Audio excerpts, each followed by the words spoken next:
নমস্কার, আমি জয়িতার সুখী গৃহকোণ ব্লগে আরেকটি নতুন দিন শুরু করলাম। আশা করি আপনারা ভালো আছেন। আজকে আমরা রেনবো মাউন্টেনে যাচ্ছি। আমরা সেই সকাল 4টের সময় আমাদের এখানে কালেকটিভও বলে বাসগুলোকে, সেই বাস আমাদের হোটেল থেকে পিক আপ করেছে। তারপর আমাদের 3.5 ঘন্টা যেতে হবে, তারপরে আমরা রেনবো মাউন্টেন পৌঁছব। ওখান থেকে আমাদের হাইক করে একদম টপে পৌঁছতে হবে। মাঝখানে ওরা আমাদেরকে ব্রেকফাস্ট দেবে। তো বলো তুমি রেনবো মাউন্টেন সম্বন্ধে। রেনবো মাউন্টেন আমাদের আইটিনারিতে খুব একটা ইম্পর্ট্যান্ট পার্ট ছিল। তো অনেকদিন ধরে আমরা রিসার্চ করছিলাম রেনবো মাউন্টেন সম্বন্ধে। তো রেনবো মাউন্টেন সম্বন্ধে একটু বলি। তো এই মাউন্টেনটার নাম রেনবো মাউন্টেন এই জন্য দেওয়া হয়েছে বিকজ মাউন্টেনটার গায়ে প্রচুর রকমের কালার এবং কম্বিনেশনস অফ কালার দেখা যায় এবং সেগুলো খুব প্রমিনেন্ট। মানে আমরা ছবি যা দেখেছি তাতে খুবই স্পেকট্যাকুলার। তো যতদূর শুনেছি যে এই রেনবো মাউন্টেন কিন্তু ট্যুরিস্ট ডেস্টিনেশন পেরুতে অনেক দিন নয়, এটা শুরু হয়েছে মাত্র 2015 সালে। তার আগে স্নো এবং আইসে এটা জায়গাটা পুরোটাই ঢাকা থাকতো এবং লোকাল ছাড়া যতটুকু সময় স্নো আইস গলতো, ওই লোকাল ছাড়া কেউই জানতো না এখানে এত ভাইব্রেন্ট কালার একটা পাহাড়ের গায়ে দেখা যায়। 2015 থেকে যখন এখানকার গ্লেসিয়ারগুলো রিসিড করতে শুরু করলো, তখন ট্যুরিস্টরা ডিসকভার করলো যে জায়গাটা এত সুন্দর এবং তখন থেকে প্রচুর ট্যুরিস্ট সারা পৃথিবী থেকেই রেনবো মাউন্টেন দেখতে এই জায়গাটায় এসে থাকে।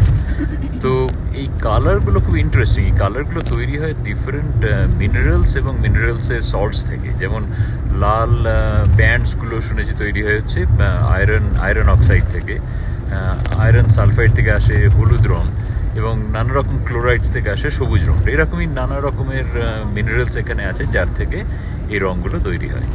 তো এইটা এনভায়রনমেন্টালিস্টরা মনে করেন যে ডেফিনেটলি একটা ব্যাড এফেক্ট যে আর স্নো আইস গ্লেশিয়ার এখানে নেই।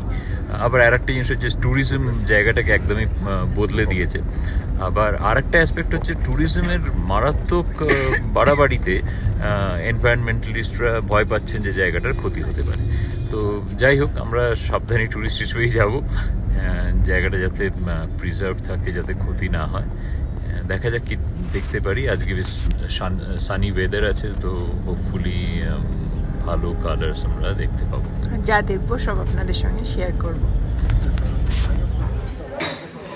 এই জায়গাটা একটা গ্রামের রেস্টুরেন্ট, পেরুভিয়ান ফুড পাওয়া যায় এখানে। আমাদের বাস এখানে এসে দাঁড়িয়েছে ব্রেকফাস্টের জন্যে। এই ধরনের বসার জায়গা এই রেস্টুরেন্টটায়। এই যে সিট কভারগুলো দেখছেন, এইগুলো হচ্ছে অ্যালপাকার স্কিন, মানে ভেড়া টাইপের যে প্রাণী এরা পোষে, যার নাম অ্যালপাকা, তার স্কিন। যেহেতু জায়গাটা বেশ ঠান্ডা পাহাড়ের ওপরে, তাই জন্য এই ব্যবস্থা। আর ব্রেকফাস্টের আয়োজন বেশ ভালোই, নানা রকমের ফ্রুটস, তারপরে নানা রকমের সিরিয়াল। এইটাতে আছে স্ট্রবেরি ইয়োগার্ট। এইটা হচ্ছে এখানকার এক ধরনের ব্রেড, বেশ হালকা কিন্তু সুন্দর খেতে। অলিভ, বাটার, মার্মালেড এবং 2 রকমের এগস। আর ওদিকে এক ধরনের রাইস স্যুপ আছে। এখানে কফি, টি এইসবের বন্দোবস্ত। আর আমরা এখানে বসেছি, আমাদের আধ ঘন্টা সময় দেওয়া হয়েছে চটপট ব্রেকফাস্ট করে নিয়ে আবার বাসে করে রেনবো মাউন্টেনের উদ্দেশ্যে আমরা রওনা হব। আমাদের টিম এখানে খাচ্ছে। রেনবো মাউন্টেনে পৌঁছে এবার আপনাদের সঙ্গে দেখা হবে। আমরা রেনবো মাউন্টেনের নিচ পর্যন্ত পৌঁছে গেছি। আর ওই যে ছেলেটিকে দেখছেন অরেঞ্জ জামা আর টুপি পরে, ও আমাদের গাইড। ওর নাম ওয়ালি। ও আমাদের কিছু ইনস্ট্রাকশন দিচ্ছে রেনবো মাউন্টেন হাইক সম্পর্কে। তারপর আমরা হাইকিং স্টার্ট করব।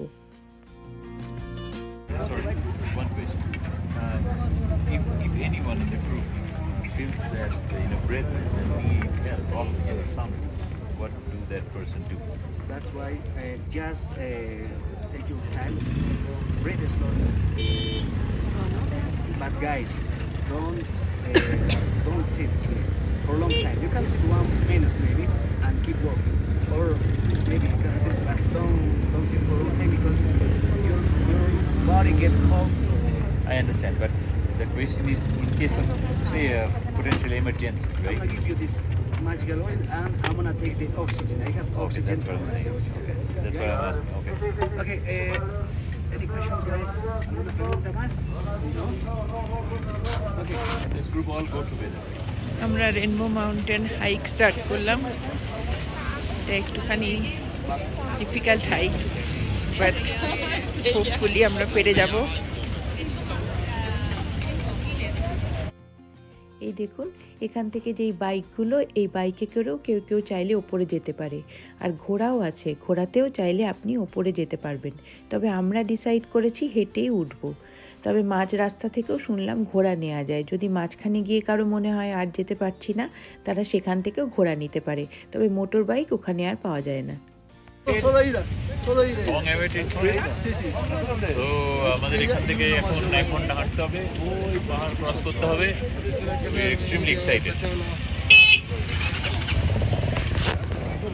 ফাইনালি আমরা রেনবো মাউন্টেনের টপে এসে পৌঁছেছি। কি যে অপরূপ সৌন্দর্য, মনে হচ্ছে সেই কথাটা যা কি দেখিলাম জন্ম জন্মান্তরেও ভুলিব না। আপনাদের দেখাইবার, দেখুন একবার কালার,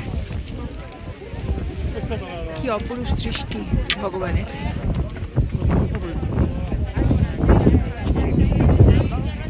Thank you.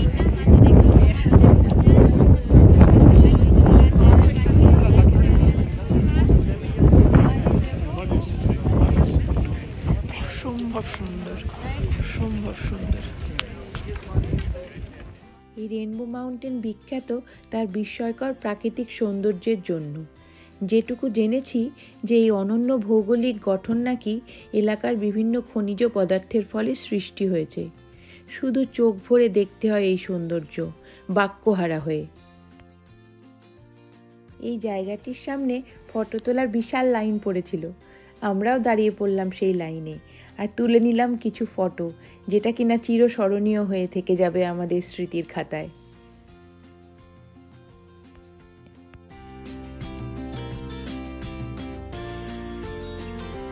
আমরা রেনবো মাউন্টেন দেখে এই সময় ফিরছি, নিচের দিকে নামছি। আমাদের নামতে অ্যারাউন্ড 1 ঘন্টা লাগবে। বেশ খানিকটা নেমে এসেছি 1 কিলোমিটার। তো যেটা দেখাতে চাইছি সেটা হচ্ছে এই লাস্ট 1 কিলোমিটারের রাস্তাটা প্রচণ্ড স্টিপ, এবং শুধু স্টিপ নয়, রাস্তাটা দেখাই আপনাদের, ভীষণ গ্র্যাভেল এবং তার সঙ্গে লুজ ডাস্ট। তো সারফেসে পা রাখাটা ভীষণ ট্রাবলসাম। এলিভেশনটা দেখতে পাচ্ছেন, উঠতে যেমন কষ্ট লাংসের ওপরে, নামার সময় ভীষণ স্লিপ করছে, পায়ের উপরে খুব জোর লাগছে। কারেক্ট।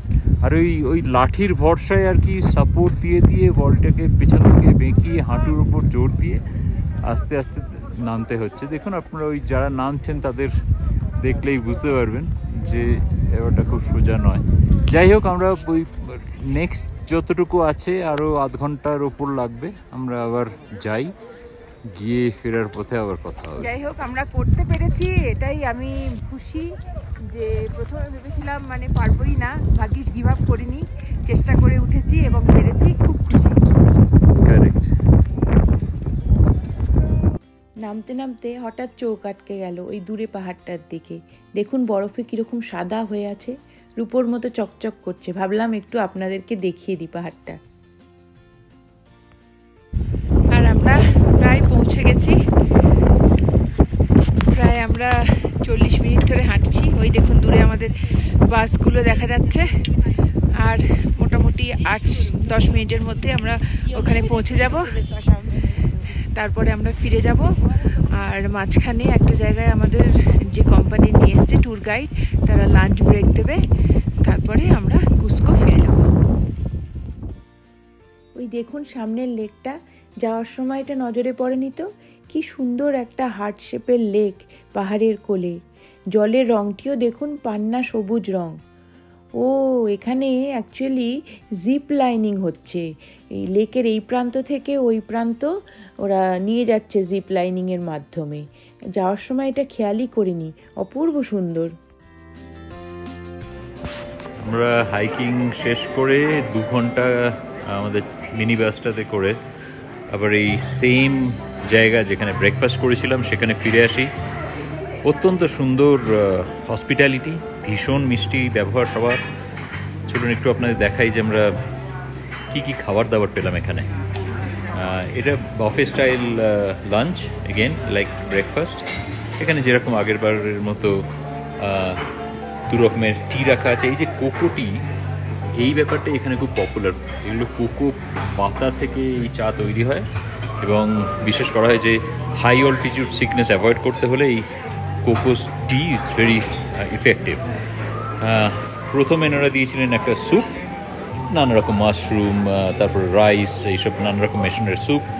এই জিনিসটা ডিফারেন্ট স্যালাডস, তারপর হচ্ছে চিপস, যেগুলো কর্ন চিপস, তারপরে হচ্ছে নানা রকম সালসা। ওইদিকে লালটা হাইলি স্পাইসি, মিডিয়াম স্পাইসি, এটা মোস্টলি কেসো বা চিজ। এই সাদা ভাত এবং এই বিনসের এই কালো রকম একটা কালো মতো একটা ঝোল, বেশ সুস্বাদু। এটা সাউথ আমেরিকাতে আমি অনেকবার ব্রাজিলে গেছি, তো ব্রাজিলেও এই সেম জিনিস খুব পপুলার। তারপর হচ্ছে স্প্যাগেটি, আর এইটার নাম হচ্ছে ওয়ানকাইনা। এটা বিট অফ লাইক এ কেসো বা চিজি একটা স্যুপ টাইপের, যেটা স্প্যাগেটি দিয়ে খাওয়া যায়। এই জিনিসটা বেশ ইন্টারেস্টিং। এটা কিনোয়া দিয়ে তৈরি, এরা কিনোয়াটা খুব খায় এখানে। এটা একটা কার্নে মানে মিটের একটা স্টু, আর এইটাও তাই, নানা রকম মিট দিয়ে একটা সল্টের একটা আইটেম। এটা আচার টাইপের, কিন্তু বেশ সুস্বাদু। এই হচ্ছে পুরো খাবার দাবারের ব্যাপার। আর এই ব্যাপারটা হচ্ছে ডেজার্ট। এইগুলো এটা হচ্ছে পপকর্ন, তারপর জেলো, এটা খানিকটা পায়েসের মতো, অ্যান্ড তারপর হচ্ছে মারমালেড। যাই হোক, এদিকেও আবার চা রাখা আছে, এখনও গেস্টরা খাচ্ছে। আমাদের গাইড বলেছে 10 মিনিটের মধ্যে আমাদের বাসে উঠে পড়তে হবে। Hi viewers, good afternoon from Cusipata, Peru. And who is with me is our hero today. He's our superb friendly guide, Mr. Wally. Yes. Wally.